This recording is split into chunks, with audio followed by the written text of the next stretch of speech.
Live from Fargo and serving you on TV, online, and on the go. This is Valley News Live at 6.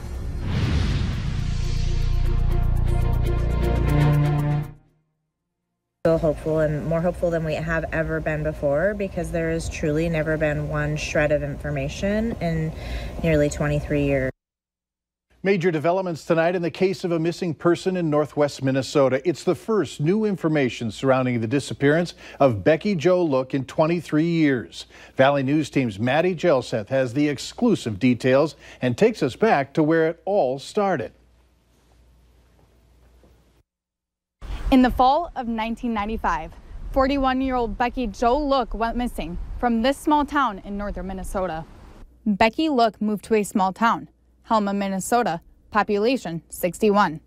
It was October of 1995. She was with her then boyfriend, Todd Spieldy. Sometime after that, and we don't know when, Becky disappeared. She wasn't reported missing until February of 1996. That's when the Kittson County Sheriff's Department got into the case.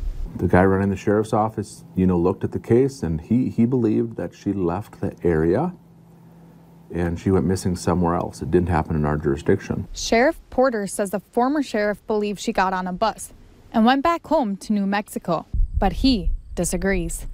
Porter believes Becky never left the area. We were contacted by an elderly woman who told us that back in the day, her son, who has since passed away, came home one night drunk and told her that he had helped hide a woman's body. She thought it was drunk talk. Then the sheriff got another tip. This time, he was suggested to search rock piles in both Marshall and Kittson County. The tipster told him that's where the body of Becky Look was buried. So they did. Right where I'm standing is just one place the Kittson County Sheriff's Department dug, looking for evidence on this case. We have not found her body at this time, but there's more leads and more work to do.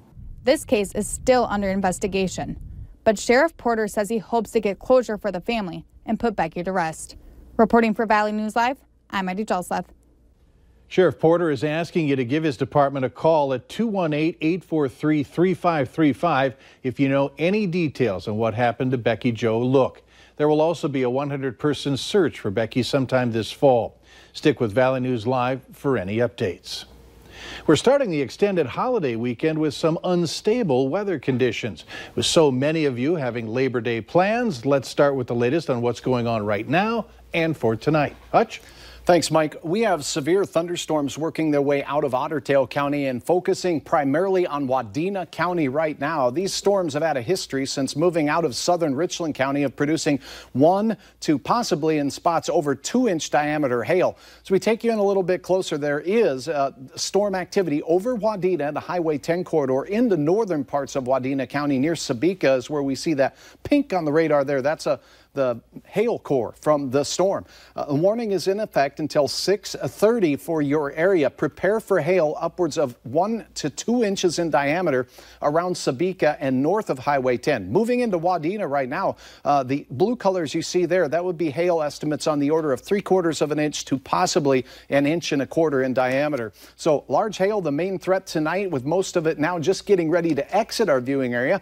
Here's some photos. We thank all of you, Connie, capturing this in Fairmount. That's 2-inch diameter hail. Also in Battle Lake, some big stones, Chantel capturing those falling through the area in Fairmount. Again, 1.5-inch diameter hailstone. So prepare for large hail this evening.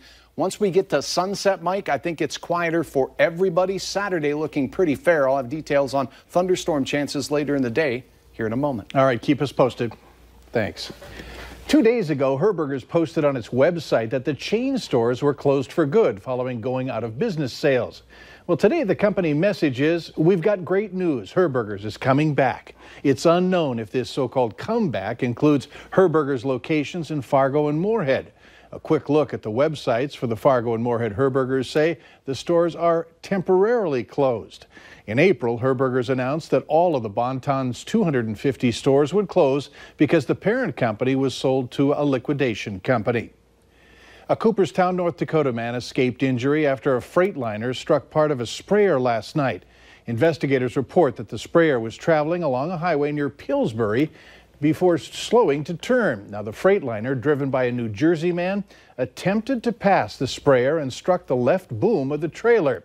Sprayer operator Austin Stockland of Cooperstown was not injured. The semi-driver, who was also okay, faces charges of overtaking where prohibited. A woman is in jail tonight accused of attacking a man, police tracking her down with the help of some Good Samaritans. Fargo police tell us that 2 men went into the M&H station on Main Avenue. They told the clerk that they just witnessed an assault across the street. Officers found a man with injuries to his head, believed to be caused by a blunt object. It appears that the injuries are non-life-threatening, as the male was conscious when we spoke with him and when he was loaded into the ambulance to seek treatment. 45-year-old Trika Hamilton was later taken into custody. She's being held on an aggravated assault charge. Officers say they believe Hamilton and the victim knew each other. A North Dakota man accused of having sex with a female inmate at the jail in Rugby, North Dakota, while working there as a cook, has pleaded guilty to misdemeanor adultery.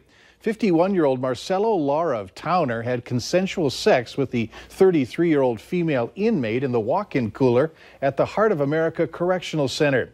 He reached a deal with prosecutors and pleaded guilty to the misdemeanor charge that carries a maximum sentence of 1 year.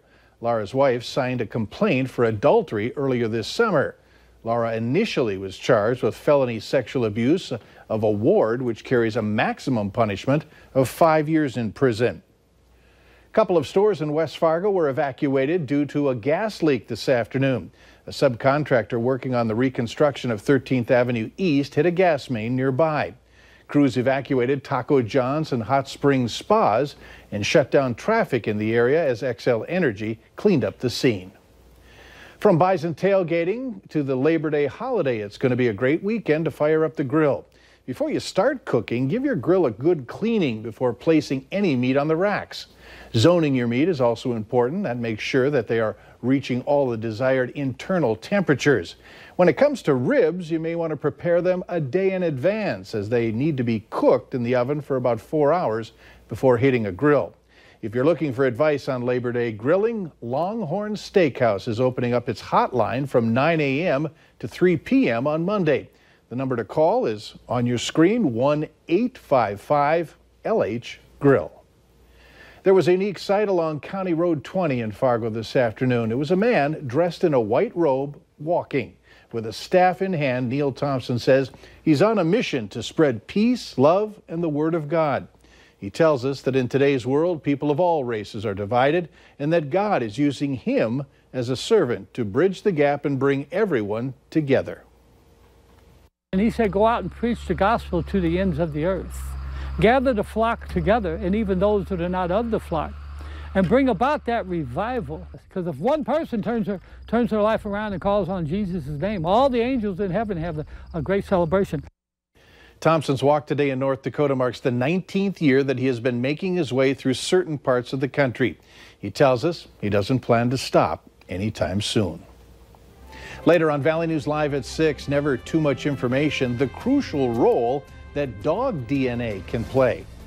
Up next, a thief strikes at a Minnesota gas station and the fear that what could be taken may be gone forever.